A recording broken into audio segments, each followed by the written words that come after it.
Assalamualaikum warahmatullahi wabarakatuh. Selamat sore, salam sejahtera buat kita semua. Apa kabar sahabat gerahajurnalis.id dan koridor.tv, dan sore ini juga ada myhomes.tv. Ini pemretnya Bu Arini Yunita. Bersama-sama kita sekarang ada Ibu Prinsip, CEO Central Group. Ya, hari ini agak berbeda ya. Kalau biasa kita koridor podcast ya hanya berdua. Kali ini kita juga undang Bu. Karena ini beda Bu. Waktu yang pertama Bu Prinsip cukup dihadapi dengan satu orang. Iya. Bikin panik Pak. Nah kali ini harus berdua. Kenapa? Perkembangan Bu Prinsip kami lihat luar biasa. Ya, dari pertama kita dulu pernah angkat Ibu di edisi wording ya. Ya, tahun lalu ya. Cover ya, 1 tahun ya. Setahun, Februari juga ya. Iya. Iya. Nah, ternyata 1 tahun ini Bu Prinsip luar biasa nih. Baik proyek-proyek beliau yang ada di Batam dan Jakarta, terus dalam memasarkan, saya lihat ini udah mau ikut juga BCA Expo. Ini yang kedua kali ya? Yang kedua kali Pak. Juga dan gathering luar biasa juga, sering sekali ya, mengundang investor, juga mengundang agent ya untuk ikut memasarkan proyek-proyek Ibu. Gitu kan. Ini energinya seperti apa ini? Energi. Energi yang paling penting perlu makan Pak. Dalam situasi apapun kan. Makanya efeknya begini di kilonya. Dan ini kelihatannya nggak ada kelihatan pandeminya gitu ya. Iya, justru itu. Nggak ada kelihatan, orang kan pandemi ya, agak sedikit nahan-nahan ya, agak sedikit mikir-mikir 2 kali untuk bikin, apalagi buat proyek baru ya. Untuk masarin aja kadang-kadang masih bikin-bikin. Iya, masih deg-degan. Malah yang ada yang menahan. Ini justru malah menawarkan proyek baru loh. Oh, iya. Iya. Ini kita perlu tahu nih. Mungkin kita pengen dengar dulu dari Bu Prinsip. Bagaimana sih perkembangan properti yang Ibu pasarkan di Batam ya? Yes. Oke, thank you banget nih Pak Indra udah ngundang yang ketiga kali kayaknya ya. Saya diwawancara jadi agak grogi-grogi ya, gak hilang-hilang nih. Mbak Dita, thank you juga ya dampingin di sini biar relax. Biar relax ya. Oke. Kalau Bapak bicara tentang gerak-gerik Central Group ya dalam setahun terakhir ini, ya bisa dikatakan ya mungkin dengan energi yang luar biasa yang saya miliki ya, istilahnya tuh menggelegar gitu ya Pak. Satu hal, karena saya sangat percaya bahwa kalau misalnya kita menentukan satu tujuan, nah itulah yang harus saya berjalan gitu. Jadi sejauh ini di Central Group dari awal kita sudah mempunyai visi yang sangat jelas. Kita udah setting, kita punya visi misi, kami punya istilahnya terakhir Desember lalu ya, kami punya strategic objective meeting dengan tim tahunan, ya raker ya, semacam raker. Kita bicara kita akan menuju North Star, ya kan, bintang kejoranya. North Star yang Central Group 5 tahun ke depan seperti apa. Jadi kalau itu sudah digariskan dengan sangat jelas, ya saya sebagai CEO. Tapi sebelum sampai ke depan, gak ada pilihan sih. Target sebelumnya tercapai atau melebihi? Target sebelumnya kan kita sudah mencapai yang 13,5 kali lipat dari sebelum pandemik, itu kita maintain, ya kan. Namun untuk tahun ini sendiri kita targetkan 3 kali lipat lagi Pak. 3 kali lipat lagi? Iya, 3 kali lipat lagi menuju ke 5 tahun ke depan. Itu kita another setting target 10x. Itu tercapai aja, saat itu udah bagus banget buat sekarang. Itu perjuangan Pak. Tahun ini kita setting 3 kali lipat. 3 kali lipat. 3 kali lipat daripada performance, karena banyak banget project-project yang mau kita launching, sedang kita persiapkan. Jadi satu kata sih, kalau saya sangat percaya bahwa kalau saya ingin sesuatu harus dituliskan dengan jelas. Impian kita ya, kan kita selalu diajarin ya bahwa satu impian ditulis. Jadi kalau di Central, kalau yang biasa Zoom dengan saya ataupun dengan logo-logo kami selalu menggunakan Central 10X. Jadi fokus pencapaian kami itu selalu mau masuk ke 10X gitu. Jadi tapi kalau saya sempat ditanya sama ya teman-teman pengusaha lah ya pas ketemu, jadi Ibu 10X lagi, saya bilang kelengar lah. Ya, fokus 10X ya, tapi satu periode tertentu 10X, terus maju lagi 10X. Jadi tahun ini sih 3X aja lah Pak. Tapi udah cukup Nilainya ini, berapa? Nilainya berapa? tahun ini kita ingin mencapai 1,2 T ya, untuk total 12 T 10X 5 tahun ke depan. Angka yang istilahnya saya sampai bilang ya Patung kan sering bilang juga dalam trainingnya kalau ketemu meeting kan, ya impian, kalau sampai kita men-setting satu impian dan membuat kita merinding, nah itu something yang kayaknya ada energi, ada drive-nya kan. Dengar ibu, saya ikut merinding. Oh iya.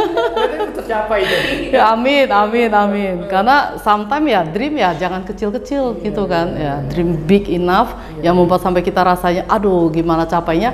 Itu waktu saya menulis tiba-tiba aja tuh Pak. Ingin udah setting 12X gitu kan. 12T. Terus ngeri juga kan pas malam tidur pikir-pikir lagi. Gimana ya, bisa nggak ya? Terus anak-anak tim saya sedemikian, ini saya bawa lari, bawa terbang, gimana caranya gitu kan? Tapi somehow ya setelah dipikirkan bagaimana caranya, bawa tidur besok pagi udah oke, aman. Ya, kalau cita-cita langit ke-7 kan, paling nggak tercapai, dia masih di langit ke-6. Amin. Tapi harus sampai lah Pak. Yang membuat ibu yakin kalau itu akan tercapai di ininya apa ya? Jadi kan tadi sempat ibu, aduh kayaknya capai apa enggak gitu? Apa tuh? Saya selalu percaya bahwa ya istilahnya apa yang kita inginkan itu kan selalu diafirmasikan, dipercayakan, terus harus ada action juga ya. Ya, ada action. Jadi artinya Sentra Group sendiri kan saya sangat percaya untuk bisa besarnya itu tuh bukan pribadi saya sendiri. Ya, walaupun drive saya sangat tinggi, drive saya selalu ayo kita bisa, tapi tetap tim itu yang paling penting. Jadi dari 2, 3, 4 tahun lalu kami selalu percaya bahwa building the people, build the system. Jadi kita harus make sure kita punya bisnis ada satu sistem, kemudian build the people. Jadi sekarang saya dengan sistem yang udah kami setting, sistem secara organisasinya, sistem SOP-nya, sistem automationnya, ya kan, project managementnya, itu semua sistem sudah ada, ya kan. Berarti sekarang dalam setahun terakhir kami benar-benar drive build the people. Build the people, jadi ya mau nggak mau ada yang tahan banting ya akan stay, nggak tahan banting ya sorry to say kan, ya kan, no choice itu kan, no choice. Jadi baru kemarin saya hari Jumat kan saya sampai nih arrive langsung ke acara sinergi ya Pak ya, ya kan, baru landed ya, terus Sabtu kami langsung ada interview juga, kita bikin satu sesi namanya Mass Power Recruitment. Tahun lalu bulan Mei kami bikin mass recruitment. Waktu itu ada 1.000 lebih yang melamar, dari itu ada ratusan yang hadir ya, yang akhirnya bergabung dengan kami. Jadi sekarang yang bergabung berapa? Bergabung 100-an lebih dari jadi total sekarang udah di hampir 250 karyawan ya. Dari 37 Pak. 37 sebelum pandemik ya, dari 100 dari lebih 37 ke 250 sekarang. 250 saat ya. pandemi. Ya 3 tahun ini. 3 tahun ini karena ya dalam rangka mempersiapkan menuju 12 T. Ya kan? Nah, kemarin itu juga ada 13 lebih yang hadir untuk presentasi bagaimana sih mereka, karena yang kami hire yang spesial itu adalah level manager GM. Ya kan? Jadi manager GM mereka presentasi, mereka punya program kerja, strategi bagaimana bisa mencapai bersama-sama Sentra Group itu 10X. Ya itu lumayan sih kandidatnya. Total sih kami rencana tambah 7 manajer lagi. Ya. Itu di Batam. Sebagian saya station di Jakarta juga. Oh, Jakarta udah mulai. Sudah Pak. Thanks to Pak Indra juga kan selalu gelitik saya kan, Bu kapan go nasional, karena once saya berani declaration bahwa udah kami siap go nasional kan. Jadi dengan deklarasi bahwa Sentra Group siap go nasional, ya somehow terjadi aja bahwa ya udah Patung kami ingin buka office di Jakarta, Jabodetabek. Tapi karena saya ingin tim baru yang kami bangun itu mereka istilahnya apa? Mengerti budaya. Karena kan sistem itu sangat penting. Sistem kerja, skill, hard skill, soft skill, tapi kita butuh juga budaya perusahaan kan. Karena ya value-value dari perusahaan itu kan belajar dengan Patung udah tahu lah. Ya kan, jadi saya sementara ini masih tim baru, saya nebeng ke kantornya Patung yang di tempat training ya, TDW Resources itu di Serpong. Jadi sudah hampir dari bulan Mei tahun lalu ya. Itu udah hasil rekrutmen yang kemarin? kemarin kan nanti akan masuk, tapi ada sebagian lagi itu tim planning dan marketing strategi. Nanti mereka juga minta office-nya sebagian sampai kita dapat official lah. Baru kemarin diajakin, ayo kita bangun Central Tower aja. Amin, doain ya. Amin, makanya kayaknya nanti kantor pusat pindah ke Jakarta. Ya, amin. Sentral. Iya. Central Tower kan. Aminkan dong Pak ya. Central Tower ya. Kami kalau di meeting-meeting di Sentral Sukajadi itu loh Pak, tempatnya kan Pak Indra pernah pergi ya, itu kami udah bicara kalau meeting Central Tower.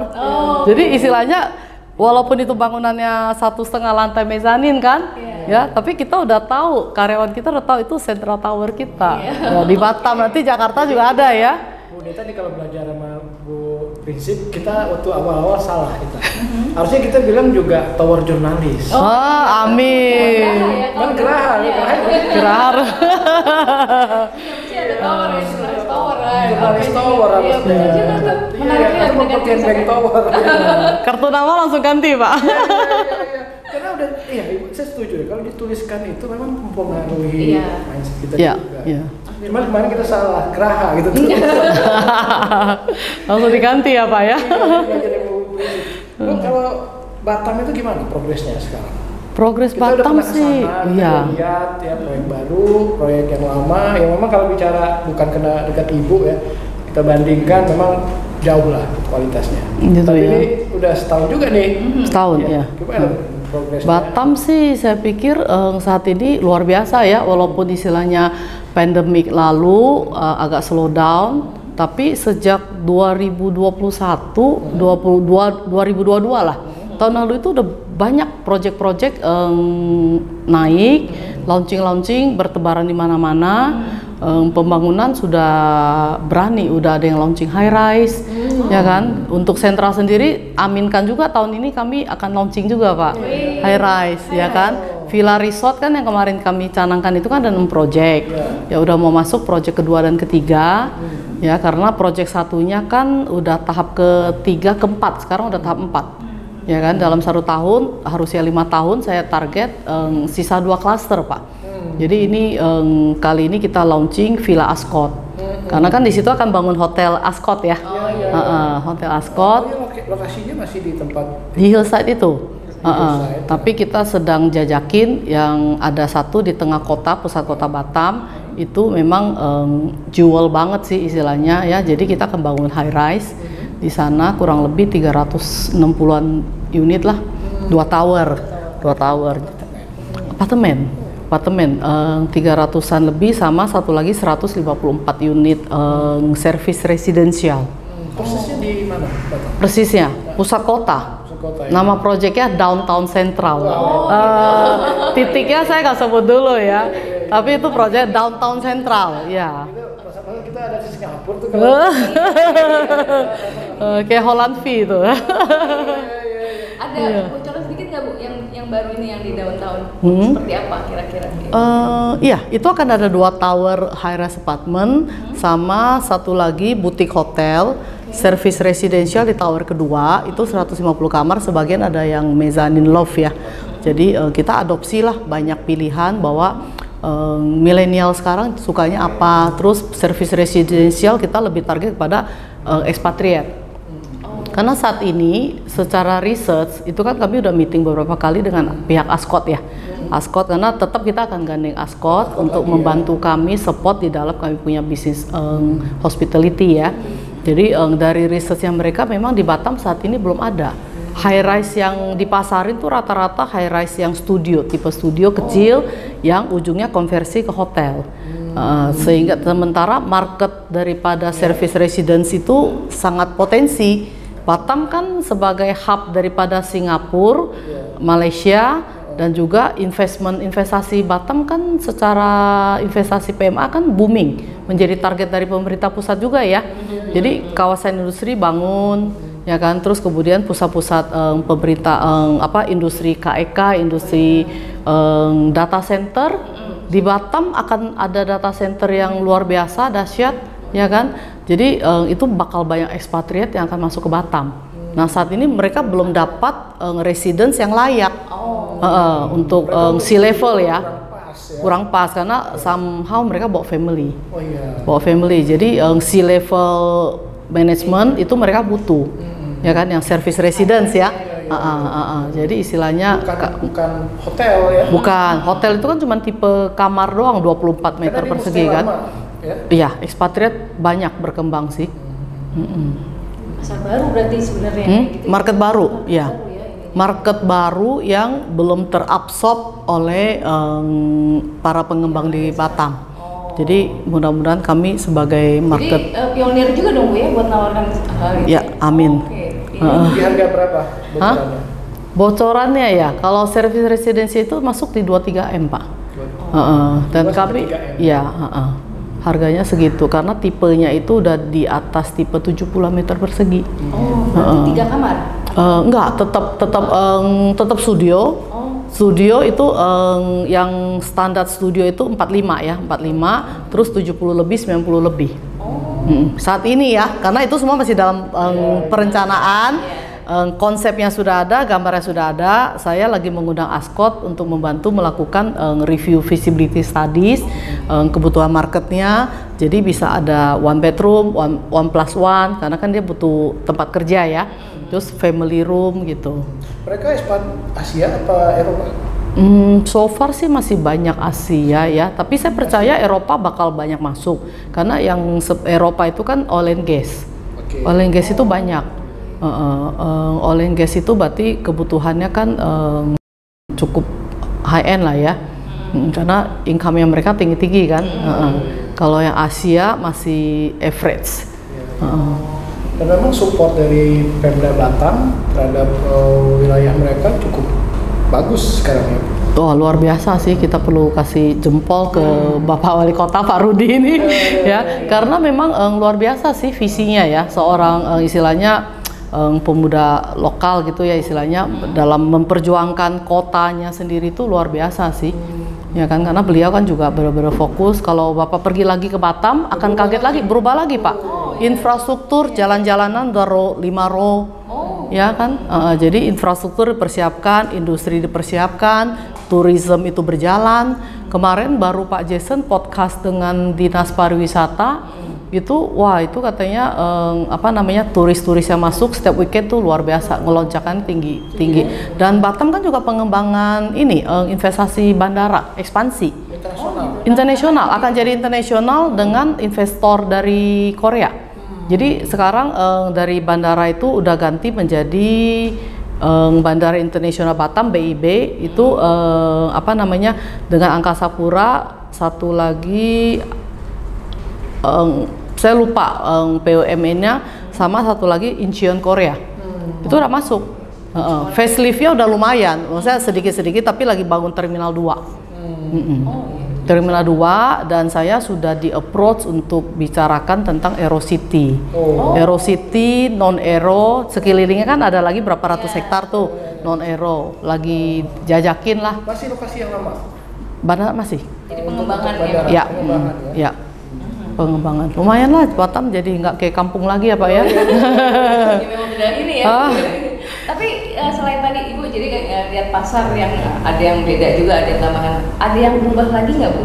Kalau Ibu lihat dari tahun kemarin sampai setahun terakhir ini, apa yang ada di sana? Hal di Batam sih banyak sekali sih pertumbuhannya kan, karena kan kami udah istilahnya Batam kan dulu dimulai dengan industri ya, kota industri. Makanya kan ada Batamindo, ada banyak industri yang lain. Terus kemudian masuk ke industri shipyard, ya, masuk ke pariwisata, ya. Mudah-mudahan masuk lagi sekarang industri data center kan. Data center itu kan udah masuk ke teknologi, dan bahkan beberapa kawasan industri kan mereka juga banyak. Apple Academy kan juga ada di Batam. Apple Academy, training center. Ya kan, terus akan ada KEK rumah sakit, ya kan, untuk tourism. Jadi artinya orang-orang Indonesia yang mau berobat ke Singapura, yang which is harganya kan gila-gilaan tuh. Apple Academy Indonesia atau pusat? Gimana Pak maksudnya? Apple Academy-nya? Apple Academy-nya dari Apple. Dari pusat? Iya. Dari sana. Di Batam. Bukan Singapura dia bikin. Mungkin mahal ya. Lokasinya mungkin udah ini kan. Data center akan banyak sekali sih, data center. Terbesar justru di Batam sekarang kan data center yang baru. Dan juga saya sempat di approach juga sama investor asing berbicara tentang pembangkit tenaga listrik yang tertentu. Yang bisa kita lagi jajakin juga tuh. Cukup banyak prospek lah, dan mereka sangat antusias ya. Saya trip ini katanya mereka udah datang ke Batam, udah survei, next tripnya akan mengajak beberapa pengusaha dari China juga tuh untuk masuk ke Batam. Dan melihat masuk Batam harus ketemu sama sentral kelihatannya. Jadi ya. saya dengar tadi beberapa cap pasportnya sama saya Pak. Berarti sudah ketemu ajak makan seafood Pak. Berarti sudah menasional berarti. Itu namanya. Jadi kalau Batam udah nomor 1 ini. Iya. Jadi kalau mau masuk Batam harus ngobrol dengan sentral. Iya, namanya sudah menasional di Gitu, amin. Mudah-mudahan namanya nama baik lah ya Pak ya. Jangan nanti terkenalnya ibu galak, ibu sadis. Kalau itu dengan anak buah tim saya tuh. Ganas katanya. Tapi Bu, yang balik lagi ke target Ya. nih, kan tahun ini banyak orang bilang ada isu resesi global lah, ada walaupun katanya bilang Indonesia ekonominya kuat gitu, Ya. tapi kan tetap aja ada bayang-bayangnya. Ya. Gitu. Nah, bagaimana sentral menghadapi itu, apalagi menargetkan cukup tinggi? Ya. Gimana nih? Jadi istilahnya recession itu kan sesuatu yang istilahnya di atas kertas, maybe terjadi, ekonomi maybe terjadi, tapi bagi saya kami kan di industri development. Development itu kan artinya semua orang kan butuh rumah, semua orang butuh, bahkan saya berani sekarang masuk venture ke villa. Ya kan, villa itu kan benar-benar itu adalah yang development second home, investment property yang which is kami cukup confident. Faktanya kan sampai ini pembangunan lagi dikejar-kejar tiap malam, cut and fill nggak selesai-selesai karena butuh cepet dibangun. Bulan Maret saya udah harus mulai bangun, terjual 200 unitan, kita harus bangun segera. So far masih oke tuh. Jadi artinya saya pribadi sangat percaya bahwa ya market kondisi ekonomi, tapi jangan menjadikan satu alasan kita untuk tidak bergerak. Jadi kan sepanjang kami percaya ya dari sekian banyak yang terimpact tentu ada yang booming juga dong. Ya kan contoh pandemik kan, industri farmasi kan booming. Industri tertentu kan booming. Jadi tetap ada sesuatunya yang bisa kita ambil daripada kita ikut kepada trennya bahwa ini sepi, lesu, susah, ya kita alihkan aja pikir positifnya kan Pak. Nah setelah pikir positifnya ya itu yang kami jalanin. Ya kan, jadi secara scale proyek saya di Central Group sendiri kan kemarin ada 3 skala ya, 3 scale proyek, yaitu satu kan adalah awal-awal kan kami mulai dengan mid range development. Berarti kan bahkan saya sempat juga masuk ke FLPP di saat 2018-19 ya. Kami punya lahan 20 hektar, saya switch sebagian ke FLPP untuk menunjang kebutuhan masyarakat Kota Batam ya. Terus itu FLPP kami udah nggak ada. Habis ya? Udah habis dan sisa lahannya karena saya bisa upgrade level, pembeli juga minta bahwa kan FLPP dari yang 140 lebih 156 sekarang 161 ya. Terus kami bisa jual di harga 200 juta dengan kualitas yang lebih bagus, dengan fasad yang lebih ini kita clusterin ya kan, kita bikin cluster, mereka lebih nyaman. Ternyata mereka lebih nyaman beli itu. Lokasinya bagus juga. Iya, lokasinya FLPP. Jadi mid range lah ya. Mid range itu kita sampai dengan harga awalnya sampai harga 500-an juta. Ternyata terakhir-terakhir ini ada yang udah tipe 80 itu bisa masuk ke 900 juta. Dan kemarin kita bikin gathering dengan thank you juga nih saya thank you Bank Mandiri ya. Bikin gathering sama-sama 100 lebih peserta hadir di Batam. Di Batam di hotel diadakan, support banget mereka dengan kami. Dan selesai penjualan tuh berapa puluh unit langsung loh Pak. Jadi itu prestasi yang luar biasa sih dari tim kami, mereka memperjuangkan gitu. Dan sebagian juga cash keras. Banyak sih KPR inden ya, karena KPR dengan bank kan untuk proyek sentra kan lancar. Satu hari acaranya? Acara 2 jam aja. 2 jam terjual? Terjual itu kemarin mereka hampir berapa belas unit. Iya, kaget juga saya. Ya kan? Proyek yang mana? Proyeknya itu yang di mid range development. Jadi project yang di Batu Aji, Tembesi, sama dengan di Tanjung Uncang. Itu dipimpin oleh satu sales manager. Nah itu mereka memang memperjuangkan banget untuk bikin gathering, terus penjualannya juga dahsyat banget sih. Ternyata masyarakat yang beli 300 juta sampai 700-an juta mereka juga butuh. Kadang-kadang sales kan jualannya tuh nggak jelas tuh informasinya. Jadi mereka benar-benar dikumpulin dalam satu gathering, dipresentasikan. Ya terus kita kasih gimmick-gimmick lah ya. Hadiah motor ya kalau nggak salah ya, yang terus yang datang aja dapat hadiah. Itu ilmu patung itu. Karena patung saya percaya bahwa kalian kalau mau ngundang orang datang ya jangan hanya mengharapkan mereka membeli, tapi harus menservis mereka bahwa jadi mereka datang aja, nggak beli nggak apa-apa, yang penting udah tahu kenal produk kita, karena kita percaya one day pada saat mereka butuh mereka akan beli atau referensi ke saudara teman-teman kan. Nah impactnya mereka datang dapat gathering, ada makan-makan dan mereka tahu produk kita, ya dapat lucky draw juga kan, dapat hadiah juga, jadi semua orang pulang happy. Ini kembali pertanyaan Bu Dita tadi ya, apa yang soal resesi. Ya. Kalau kira-kira kalau saya tanya balik, Bu, ada resesi nggak ada tuh, berarti nggak? Hah? Jawabannya kayaknya nggak ada. Berani nggak Bu? Kalau saya cerita jawaban tadi, kan nggak ada tuh gitu. Resesi secara fakta ekonomi kan tentu ada, ya kan. Tapi kalau secara pribadi saya sih saya bilang nggak ada lah. Dalam arti bahwa resesi nggak sampai di sentral orang group ya. Istilahnya kita percaya aja, produk kita kan menjual. Produk saya yang kerjasama dengan Alam Sutra Group, ya kan, afiliasi Alam Sutra itu kan udah dalam kemarin kita Januari bikin serah terima 46 unit. Pembangunan 200 unit lebih kita udah bangun. Tahun ini kita akan bombardir serah terima ratusan unit. Terus 3 klaster kita bangun karena udah 5 klaster launching kan. Jadi dan amazingnya gini loh Pak, project itu kita udah ada show unit, kita udah ada klaster yang jadi dalam tahap serah terima. Terus orang udah mulai walk-in. Dan Bapak bisa percaya dalam 3 bulan terakhir penjualan saya 50% itu walk-in. Walk-in, jadi mereka datang ke sales gallery, ada yang tinggal di tetangga kiri kanan, mereka bilang, saya udah sering lihat, awal-awal mulai masih tanah kosong gini-gini nggak berani beli. Iya, datang dan instan mereka closing loh Pak. Instan itu banyak. Dan setelah itu saya penasaran, karena kan sales kami kan ada sistem kan, setiap closing mereka harus bikin closing story. Jadi biar teman-teman sales lain belajar. Dan sales itu kan juga kita mau olah, dia biar sadar bahwa dia berhasil dari sini, biar follow pattern yang sukses kan, karena kan sukses meninggalkan jejak selalu kan. Jadi setelah itu saya minta data statistik, analisa, itu 50% kita closing di bawah 7 hari. Beli properti 1M loh. Properti 1M 900 juta sampai 1,3 M itu mereka bisa make decision dalam 7 hari.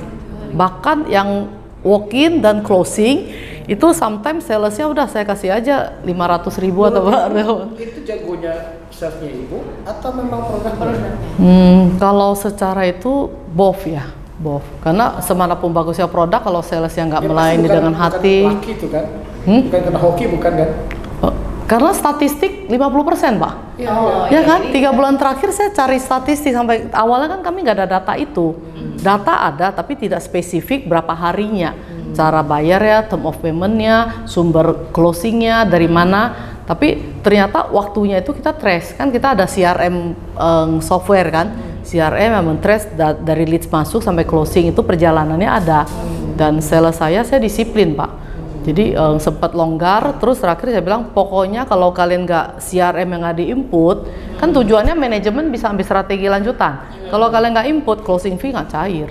Ini lagi ribut ini sales. Karena ada sebagian yang bandel. Karena mereka kalau udah closing ya untuk apa lagi gitu ya. Iya. Justru kita trace dari data masuk. Data masuk, besok dia kontak WA, dia harus isi. 2 hari lagi dia isi, karena supaya nanti kedepannya kita bisa pakai data itu untuk review analisa kan. Sekarang banyak data, jadi mau closing atau enggak, dua-duanya bisa dipakai itu. Ya. Kalau strategi lanjutan kan. Kalau belum closing kenapa ya? Ya. Dan jadi ketahuan ada sales kan yang 2 kali kontak dicuekin dia lepas. Nah data itu ketahuan. Jadi kalau data itu, kalau kita nggak ketat nanti datanya bodong. Iya. Atau jangan-jangan sebenarnya udah mau closing tapi lupa follow up, tinggal ditanya lagi aja itu sebenarnya kan? Iya. Bisa closing. Kita cecer lah, kejar. Memang ya sales manajernya agak capek karena dia harus kuasain. Pokoknya kalau ditanya di tangan kamu hot ada berapa, dia harus tahu ini siapa lagi ngapain harus tahu ya. No choice apa ya kan, namanya bisnis itu upaya kan harus menguasai kan. Ini pertanyaan nyambung dikit lagi Bu. Itu sekali lagi kalau memang itu masih terjadi penjualan, apalagi Ibu bilang nggak nyampe tuh krisis ke resesi ke amin deh, jangan ada deh, biar semua juga happy kan. Karena memang lokasinya bagus, apa ya kan harganya kemurahan mungkin, atau memang produknya satu hal sih Pak Indra kan udah kenal Sentral lah ya, udah lama. Jadi kita kan selalu menganut bahwa apa sih pada saat kita mendesain sesuatu, ingin menjual sesuatu kan selalu apa perbedaan dramatis yang membedakan kami dengan kiri kanan. Ya kan, edit value apa, yang nilai tambah apa yang bisa kami berikan. Bahkan di Sentral sendiri kita sangat mengenal yang namanya ekosistem daripada penjualan. Saya sudah membangun divisi-divisi baru yang istilahnya kita fokus pada sebagai penghuni. Jadi sebagai developer kan kita fokus jualannya, strateginya, produknya. Terus pada saat selesai jualan paling serah terima jagain kawasan yang namanya estate kan. Kalau kami udah sampai propertinya kami kelola. Secondary marketnya kami bantu jualan. Saya udah punya satu divisi yang pegang secondary market. Jadi pembeli-pembeli yang udah beli, mereka misalnya udah 2 tahun, 3 tahun upgrade. Ya, unitnya kami nggak ingin mereka jual di pasaran dengan harga jatuh, karena sometimes kan juga ada orang BU misalnya, kan dibanding-bandingan di online. Itu kita rangkul, kita ajak, ayo mas, kami ada tim yang namanya Central Home, disitulah akan membantu mengelola. Bahkan barusan 1 minggu lalu deh 3-4 unit transaksi terjadi, karena sayang. Mereka tuh in-house-nya Sentral? In-house. Maksud saya bukan dari luar, freelance. Oh, kita pakai semua channel Pak, segala cara. Jadi ada in-house, agent kontribusi terbesar juga pada saat launching, in-house juga maintain. Kita rencana akan rekrut sampai 100 in-house. Terus kemudian ada sales partner, ada freelance, ada referral, buyer get buyer. Ini target saya 20%. Tahun ini harus buyer get buyer. Itu sebagai bukti bahwa mereka seneng dengan kami kan. Mereka percaya, kalau nggak percaya kan nggak referral. Dan saat ini memang BGB saya cukup kenceng. BGB buyer get buyer. Terus kita punya sistem sales partner. Jadi pembeli-pembeli yang istilahnya kalau buyer get buyer kan sometimes mereka sempat, tapi kita sengaja merekrut ya orang-orang yang di kelas tertentu yang istilahnya kita jadikan sebagai partner bisnis. Jadi kita namakan sales partner. Nah, jual hotel yang villa itu pakai sales partner, kenceng. Dan sales partnernya biasanya kami rekrut dalam arti kita offering.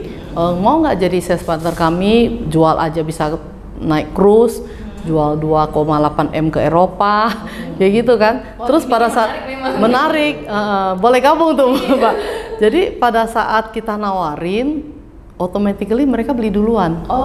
Karena target yang kita ajakin itu kan adalah orang-orang yang di level ekonomi yang udah mapan, punya organisasi, punya ini. Pada saat dia ingin mempelajari, dia baca brosur, presentasi, dia belajar PK, beli juga.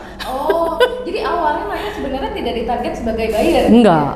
Kita target organisasi, ya kan, orang-orang aktif di yayasan, organisasi, terus banker-banker gitu kan. Ternyata beli, ya karena produknya sih mereka percaya sih. Yang Villa Resort kan kami bantu kelola, ya kan. Yang Ascott ini kita kelola 10 tahun loh Pak. Jadi Villa Ascott kita baru akan launching hotel and villa kan, 54 unit saja.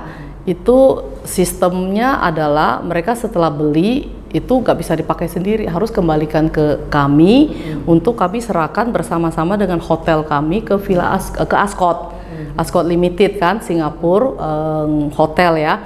Nah, mereka akan kelola selama 10 tahun ke depan.